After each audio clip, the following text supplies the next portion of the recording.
എല്ലാവർക്കും നമസ്കാരം. അങ്ങനെ നമ്മുടെ എമ്പുരാന്റെ ഏറ്റവും പുതിയ വാർത്ത, മോഹൻലാലിന്റെ പൊട്ടിക്കരച്ചിൽ. മോഹൻലാൽ ഫേസ്ബുക്ക് കുറിപ്പിട്ടിരിക്കുന്നു, മാപ്പ് മാപ്പ് മാപ്പ്. നമ്മളെ പെട്ടെന്ന് ഓർമ്മ വരുന്നത് തേന്മാവിൻ കൊമ്പത്ത് എന്ന് പറയുന്ന സിനിമയാണ്. തേന്മാവിൻ കൊമ്പത്ത് എന്ന് പറഞ്ഞ സിനിമയിലായിരുന്നു, പ്രിയദർശന്റെ ആ സിനിമയിലായിരുന്നു മോഹൻലാലിനെ പിടിച്ചിട്ട് ഒരു മരത്തിന്റെ മേലെ കെട്ടിയിടുന്നത്. എന്നിട്ട് അവസാനം മോഹൻലാൽ പറയുന്നുണ്ട്, ലേലു അല്ലു. ഏതാണ്ട് പ്രിയദർശന്റെ ആ സിനിമയിൽ മോഹൻലാൽ ലേലു അല്ലു എന്ന് വിളിച്ച് കരഞ്ഞതിനേക്കാൾ വലിയ കരച്ചിലാണ് മോഹൻലാൽ ഇപ്പോൾ കരഞ്ഞുകൊണ്ടിരിക്കുന്നത്. ലേലു അല്ലു എന്നെ അഴിച്ചു വിടുന്നു, എന്റെ പ്രിയപ്പെട്ട ലാലേട്ടനെ അഴിച്ചു വിടുന്ന പ്രശ്നമില്ല. കാരണം നിങ്ങൾ ചെയ്യേണ്ടതൊക്കെ ചെയ്തു കഴിഞ്ഞു. നിങ്ങൾ ഈ മലയാളികളുടെ നിങ്ങളെ സ്നേഹിക്കുന്ന നിങ്ങളാക്കിയ, അറിയോ നിങ്ങൾക്ക്, മഞ്ഞിൽ വിരിഞ്ഞ പൂക്കൾ എന്ന് പറയുന്ന സിനിമയിലൂടെ ഒരു വില്ലൻ കഥാപാത്രമായി വന്ന നിങ്ങളെ ഈ കഴിഞ്ഞ 10, 30, 40 വർഷമായി നിങ്ങളെ മലയാളത്തിന്റെ മെഗാ സൂപ്പർ സ്റ്റാർ ഒക്കെ ആക്കി മാറ്റിയ ഇവിടത്തെ നിങ്ങളെ സ്നേഹിക്കുന്ന ഇവിടത്തെ ജനങ്ങളുടെ മുഖത്തേക്കാണ് നിങ്ങൾ തുപ്പിയത്, നിങ്ങൾ കാർക്കിച്ച് തുപ്പിയത്. ഞങ്ങളൊക്കെ ഇനി എന്ത് ചെയ്യണം? ആ തുപ്പലൊക്കെ തുടച്ചിട്ട് നിങ്ങളെ വീണ്ടും കെട്ടിപ്പുണരണോ? നിങ്ങളുടെ ഈ മാപ്പ് പറച്ചിൽ എന്തിനാണെന്ന് നമുക്കറിയാം. കാരണം നിങ്ങൾക്ക് മനസ്സിലായി നിങ്ങൾക്ക് ഇനിയും ഇവിടെ നിലനിൽക്കാനാവില്ല എന്ന്. അതുകൊണ്ടാണ് ഈ മാപ്പ് പറച്ചിൽ. അതിന്റെ ആദ്യം എന്റെ പ്രിയപ്പെട്ട പ്രേക്ഷകർ അറിയണം, മോഹൻലാലിന്റെ ആ ഫേസ്ബുക്ക് കുറിപ്പ് ഞാനൊന്ന് വായിക്കാം. മോഹൻലാലിന്റെ ഫേസ്ബുക്ക് കുറിപ്പ് ഇങ്ങനെയാണ്: ലൂസിഫർ ഫ്രാഞ്ചൈസിന്റെ 2ാം ഭാഗമായ എമ്പുരാൻ സിനിമയുടെ ആവിഷ്കാരത്തിൽ കടന്നു വന്നിട്ടുള്ള ചില രാഷ്ട്രീയ സാമൂഹിക പ്രമേയങ്ങൾ വളഞ്ഞു മൂക്ക് പിടിക്കുകയാണ്. മോഹൻലാൽ പറയാണ്, ആ സിനിമയുടെ ആവിഷ്കാരത്തിൽ കടന്നു വന്നിട്ടുള്ള ചില രാഷ്ട്രീയ സാമൂഹിക പ്രമേയങ്ങൾ എന്നെ സ്നേഹിക്കുന്നവരിൽ കുറെ പേർക്ക് വലിയ മനോവിഷമം ഉണ്ടാക്കിയതായി ഞാൻ അറിഞ്ഞു. ഇങ്ങനെ ലാലേട്ട അങ്ങള് എത്ര വലിയ മൊയന്താണ് നിങ്ങള്? പച്ച മലയാളത്തിൽ കുതിരോട്ടം പപ്പുവിന്റെ ഒക്കെ ഭാഷയിൽ എങ്ങനെ പറയാ, നിങ്ങൾ ഇത്ര വലിയ മൊയന്താണോ എന്ന്? ഇത്രയും കാലം നിങ്ങൾ ഇതിൽ അഭിനയിച്ചപ്പോൾ നിങ്ങളെ കൂടെ കൊണ്ടു നടക്കുന്നതല്ലേ പൃഥ്വിരാജ് സുകുമാരനെയും മുരളി ഗോപിയെയും ഒക്കെ. നിങ്ങൾ ഈ സ്ക്രിപ്റ്റ് ഒന്നും വായിച്ചു നോക്കിയിട്ടില്ലായിരുന്നോ? നിങ്ങളെ ഡ്യൂപ്പാണോ അഭിനയിച്ചത്? നിങ്ങളല്ലേ ഖുറൈഷി എബ്രാം എന്ന് പറഞ്ഞിട്ട് ഈ കറുത്ത കണ്ണടയും കോപ്പൊക്കെ ഇട്ടിട്ട് നമ്മളെ ഈ മലയാളികളെ മുഴുവൻ വഞ്ചിക്കാൻ വേണ്ടിയിട്ട്, ചതിക്കാൻ വേണ്ടിയിട്ട് വിഷസൂചിയുമായി വന്ന് നിങ്ങളല്ലേ? നിങ്ങൾക്ക് അപ്പൊ ഒന്നും അറിയില്ലായിരുന്നോ? നിങ്ങളല്ലേ സെയ്ദ് മസൂദിന്റെ പുറത്തു തട്ടിയിട്ട് വാടാ മക്കളെ കേറി വാടാ, നിന്നെ ഞാൻ പ്രതികാരം ചെയ്യിപ്പിക്കാൻ വേണ്ടി കൊണ്ടുപോകാം എന്ന് പറഞ്ഞിട്ട് ഇയാളെ ഹിന്ദുസ്ഥാനെതിരെ മുദ്രാവാക്യം വിളിക്കുന്ന ലഷ്കർ-ഇ ത്വയ്ബയിൽ നിന്ന് തീവ്രവാദത്തിൽ പരിശീലനം ലഭിച്ച സെയ്ദ് മസൂദിനെ, അങ്ങനെ തന്നെയാണെന്ന് തോന്നുന്നു ആ നെറിയട്ടവന്റെ പേര്, സെയ്ദ് മസൂദ് എന്ന് പറയുന്ന പൃഥ്വിരാജിന്റെ കഥാപാത്രത്തെ നിങ്ങളല്ലേ വിളിച്ചു കൊണ്ടുവരുന്നത് കൊല്ലാൻ വേണ്ടിയിട്ട്, കൊലക്ക് കൊടുക്കാൻ വേണ്ടിയിട്ട്. എന്നിട്ട് നിങ്ങളിപ്പോ നമ്മളെ പറ്റിക്കുകയാണ്. മാപ്പ് ലേലു അല്ലു. അഴിച്ചുവിടാൻ പ്രശ്നമില്ല, അഴിച്ചുവിടുന്ന പ്രശ്നമില്ല. ഞങ്ങൾ മലയാളികൾ, ഞങ്ങൾക്ക് വേണ്ട ഇത്തരത്തിലുള്ള ലാലേട്ടനെ, ഞങ്ങൾക്ക് വേണ്ട എന്ന് ഇവിടുത്തെ മലയാളികൾ പറഞ്ഞു കഴിഞ്ഞു. എന്നിട്ട് ഉളുപ്പില്ലാതെ, ഒരു ഉളുപ്പും മാനമില്ലാതെ, ഒരു ചെളിപ്പുമില്ലാതെ വന്ന് മാപ്പ് പറയുകയാണ്. ലൂസിഫർ ഫ്രാഞ്ചൈസിന്റെ 2ാം ഭാഗമായ എമ്പുരാൻ സിനിമയുടെ ആവിഷ്കാരത്തിൽ കടന്നു വന്നിട്ടുള്ള ചില ഇതെങ്ങനെ കടന്നു വരികയാണ്? ഓട് പൊട്ടിച്ചുകൊണ്ട് വന്നതാണോ ഈ പ്രമേയം? ആണോ?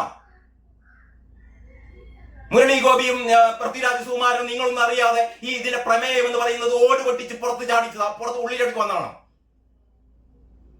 ഇനിയും പറ്റിക്കരുത് ഞങ്ങളെ. ആവിഷ്കാരത്തിൽ കടന്നു വന്നിട്ടുള്ള ചില രാഷ്ട്രീയ സാമൂഹിക പ്രമേയങ്ങൾ എന്നെ സ്നേഹിക്കുന്നവരിൽ കുറെ പേർക്ക് വലിയ മനോവിഷമം ഉണ്ടാക്കിയതായി ഞാൻ അറിഞ്ഞു. വലിയ കാര്യം. ഒരു കലാകാരൻ എന്ന നിലയിൽ എന്റെ ഒരു സിനിമയും ഏതെങ്കിലും രാഷ്ട്രീയ പ്രസ്ഥാനത്തോടോ ആശയത്തോടോ മതവിഭാഗത്തോടോ വിദ്വേഷം പുലർത്തുന്നില്ല എന്ന് ഉറപ്പുവരുത്തേണ്ടത് എന്റെ കടമയാണ്. ഇപ്പം പറയാണ്, മൂട്ടിന് തീപിടിച്ചപ്പം പറയാണ്, എന്റെ ഒരു സിനിമയും ഏതെങ്കിലും രാഷ്ട്രീയ പ്രസ്ഥാനത്തോടോ ആശയത്തോടോ മതവിഭാഗത്തോടോ വിദ്വേഷം പുലർത്തുന്നില്ല എന്ന് ഉറപ്പുവരുത്തേണ്ടത് എന്റെ കടമയാണ് പോലും. ജനങ്ങളാകെ പ്രതിഷേധിച്ചപ്പോൾ ഇപ്പോഴാണ് നിങ്ങൾക്ക് ബോധം വന്നതല്ലേ? നിങ്ങൾ വിചാരിച്ചു പണ്ടത്തെ പോലെ ഇവിടുത്തെ ഈ ഹൈന്ദവ വിഭാഗം എന്ന് പറയുന്നത് നിങ്ങളുടെ അട്ടും തുപ്പുമേറ്റ് നിങ്ങൾ എന്തൊക്കെ ചവിട്ടി കൂട്ടിയാലും ഈ ചവിട്ടും കുത്തും ഒക്കെ ആയിട്ട് ഇങ്ങനെ കിടക്കുമെന്ന് നിങ്ങൾ കരുതിയിട്ടുണ്ടാവും അല്ലെ? നിങ്ങൾ അങ്ങനെയായിരിക്കും പൃഥ്വിരാജ് കുമാരൻ പഠിപ്പിച്ചത്. ഇപ്പോഴാണ് ബോധം വന്നത്. ഞാൻ എന്റെ ആദ്യത്തെ വീഡിയോയിൽ പറഞ്ഞ പോലെ ഇവിടെ ദിലീപിന് സംഭവിച്ച പോലെ, ദിലീപിന്റെ ഒരു സിനിമയും ഇപ്പോൾ ഓടുന്നില്ലല്ലോ, ദിലീപിന്റെ ഒരു സിനിമയും OTT-യിൽ പോലും ഓടുന്നില്ലല്ലോ. ഇനി സംഭവിക്കാൻ പോകുന്നതാണ് ലാലേട്ടന്റെ മോഹൻലാലിന്റെ ഒരു സിനിമയും ഇവിടുത്തെ മലയാളികൾ കാണില്ല എന്ന് പറഞ്ഞാൽ കാണില്ല. നിങ്ങളുടെ ഈ മാപ്പും കോപ്പും നാലായി മടക്കി നിങ്ങളെ പോക്കറ്റിൽ ഇട്ടാൽ മതി കേട്ടോ. നിങ്ങൾക്ക് ആവശ്യത്തെ എങ്ങനെയെങ്കിലും ഈ പൈസ ഒന്ന് മടക്കി കിട്ടണം.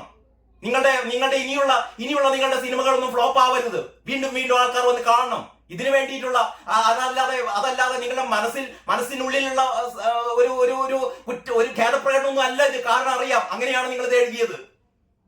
എന്നിട്ട് വീണ്ടും പറയുന്നു, അതുകൊണ്ട് തന്നെ എന്റെ പ്രിയപ്പെട്ടവർക്കുണ്ടായ എന്തൊരു തേനൊലിപ്പിക്കലാണ്, എന്റെ പ്രിയപ്പെട്ടവർക്കുണ്ടായ മനോവിഷമത്തിൽ എനിക്കും എമ്പുരാൻ ടീമിനും ആത്മാർത്ഥമായ ഖേദമുണ്ട്. ആത്മാർത്ഥമായ ഖേദം. ഇവരൊക്കെ കുത്തി നോവിപ്പിച്ചിട്ട് ഇവിടുത്തെ ഹൈന്ദവ ജനതയെ മുഴുവൻ അവരുടെ മുഖത്തേക്ക് കാക്കിച്ച് തുപ്പിയിട്ട് പറയാണ് ഈ തുപ്പിയതിൽ ഞങ്ങൾക്ക് ഖേദമുണ്ടെന്ന്.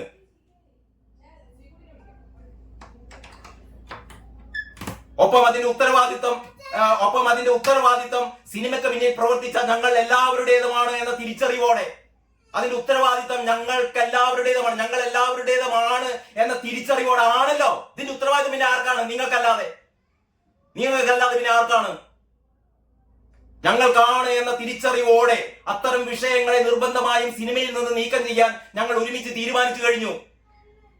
ഇത്തരം കാര്യങ്ങൾ സിനിമയിൽ നിന്ന് ഒഴിവാക്കാൻ ഞങ്ങൾ തീരുമാനിച്ചു കഴിഞ്ഞു. നിങ്ങൾ ചെയ്യേണ്ട ആ സിനിമ കൊണ്ടുപോയി ചുടുകയാണ് ചെയ്യേണ്ടത്, കത്തിച്ച് കളയുകയാണ് ചെയ്യേണ്ടത്. നിങ്ങൾ അത് എത്രമാത്രം ഇനി എത്ര കട്ട് ചെയ്ത് ഒഴിവാക്കിയാലും അതിനെ കൂടുതലൊന്നും നിങ്ങൾക്ക് നന്നാക്കാൻ പറ്റില്ല. നിങ്ങളിപ്പോ എന്താ ചെയ്യാൻ പോകുന്നത്? അതിന്റെ ബജരംഗി, അതിന്റെ വില്ലന്റെ പേര് ബജരംഗിയാണ്.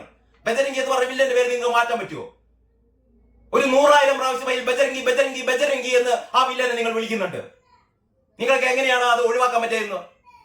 ആകെ നിങ്ങൾ ചെയ്യാൻ പോകുന്നതിന്റെയും ആ ആദ്യത്തെ ഈ മുസ്ലിം വിഭാഗത്തെ ഇങ്ങനെ പീഡിപ്പിക്കുന്ന, അല്ലെങ്കിൽ ഇവരെ കൊല ചെയ്യുന്ന, അല്ലെങ്കിൽ ഇവരെ ബലാത്സംഗം ചെയ്യുന്ന ആ സീനുകളുടെയൊക്കെ കുറച്ച് കട്ട് ചെയ്ത് ഒഴിവാക്കുകയായിരിക്കും. അതാണ് നിങ്ങൾ മാക്സിമം ചെയ്യാൻ പോകുന്നത്. ഇവിടുത്തെ ഹിന്ദുക്കൾ മുഴുവനും കലാപകാരികളും ഹിന്ദുക്കൾ മുഴുവനും കൊലപാതകികളുമാണ് എന്ന് വരുത്തി തീർക്കാൻ വേണ്ടിയിട്ട് നിങ്ങൾ ഉണ്ടാക്കിയ ഒരു 3/4 മണിക്കൂർ നേരത്തെ ആ ഏറ്റവും വലിയ വയലൻസ് നിറഞ്ഞ രംഗങ്ങൾ ഒരു പക്ഷെ നിങ്ങൾ വെട്ടിപ്പകുതിയാക്കുമായിരിക്കും. അതല്ലെങ്കിൽ നമ്മുടെ ദേശീയ സുരക്ഷയെ ബാധിക്കുന്ന ദേശീയ ഏജൻസികൾ മുഴുവനും കള്ളന്മാരാണ് എന്ന് പറയുന്ന ആ ഭാഗം നിങ്ങൾ ഒഴിവാക്കുമായിരിക്കും. അതിലപ്പുറമൊന്നും നിങ്ങൾ ചെയ്യില്ലല്ലോ. അതല്ലാതെ ഗോത്ര കലാപവുമായി ബന്ധപ്പെട്ട്, ഗോത്ര തീവപ്പുമായി ബന്ധപ്പെട്ടിട്ട് നിങ്ങൾ എന്ത് മണ്ണാങ്കട്ടയാണ് ചെയ്യാൻ പോകുന്നത്? നിങ്ങളുടെ ടൈറ്റിൽ കാർഡിന്റെ പിന്നിലാണ് കാണുന്നത്. ട്രെയിനിൽ ഉണ്ടായ തീപിടുത്തം എന്നുള്ള രീതിയിൽ നിങ്ങൾ അവതരിപ്പിച്ച ട്രെയിൻ കത്തുന്നത്. ആ മുസ്ലിം വിഭാഗത്തെ കൂട്ടക്കൊല ചെയ്തു എന്ന് സിനിമയിൽ കാണിക്കുന്ന ബജരംഗിയെയാണ് അവസാനം നിങ്ങളും നിങ്ങളുടെ സയ്യിദ് മസൂദും കൂടി അടിച്ച് കുത്തി കൊല്ലുന്നത്. നിങ്ങൾ ഇതേപോലെ ഈ ട്രെയിൻ കത്തിച്ച ആ ട്രെയിനിലെ ഞാൻ നേരത്തെ പറഞ്ഞു, ആദ്യത്തെ വീഡിയോയിൽ പറഞ്ഞ ട്രെയിനിൽ ഉണ്ടായിരുന്ന 59 പാവപ്പെട്ട കുട്ടികൾ. നിങ്ങൾ അവരുടെ മുഖമൊന്ന് ആലോചിച്ച് നോക്കന്റെ മോഹൻലാലെ. പാവപ്പെട്ട കുട്ടികൾ, ചെറിയ കുട്ടികൾ, പെൺകുട്ടികൾ, 27 കുട്ടികൾ കത്തിക്കരിയുകയാണ്. മനുഷ്യ പച്ചക്ക് കത്തിക്കുകയാണ് നിങ്ങൾ. എന്നിട്ട് ഉളുപ്പില്ലാതെ നിങ്ങളെ മാപ്പ് കോപ്പാണ്. നിങ്ങൾ ചെയ്യേണ്ടത് ആ തീയൊപ്പ് സംഭവത്തിൽ നിങ്ങൾ ചെയ്ത ഈ സംഭവം ഉണ്ടല്ലോ, അല്ലെങ്കിൽ യഥാർത്ഥത്തിൽ ആ തീയൊപ്പ് നടത്തിയ ആ തീയൊപ്പിൽ നിങ്ങളൊന്നും ചെയ്യേണ്ട. അത് കോടതി 31 പേരെ 10 പേരെ 11 പേരെ വധശിക്ഷക്കും 20 പേരെ ജീവപര്യന്തം തടവിനും ശിക്ഷിച്ചിരുന്നു. 31 പേർ. നിങ്ങൾ ആ 31 പേരുടെ പേരുകൾ എഴുതി കാണിക്കൂ ധൈര്യമുണ്ടെങ്കിൽ.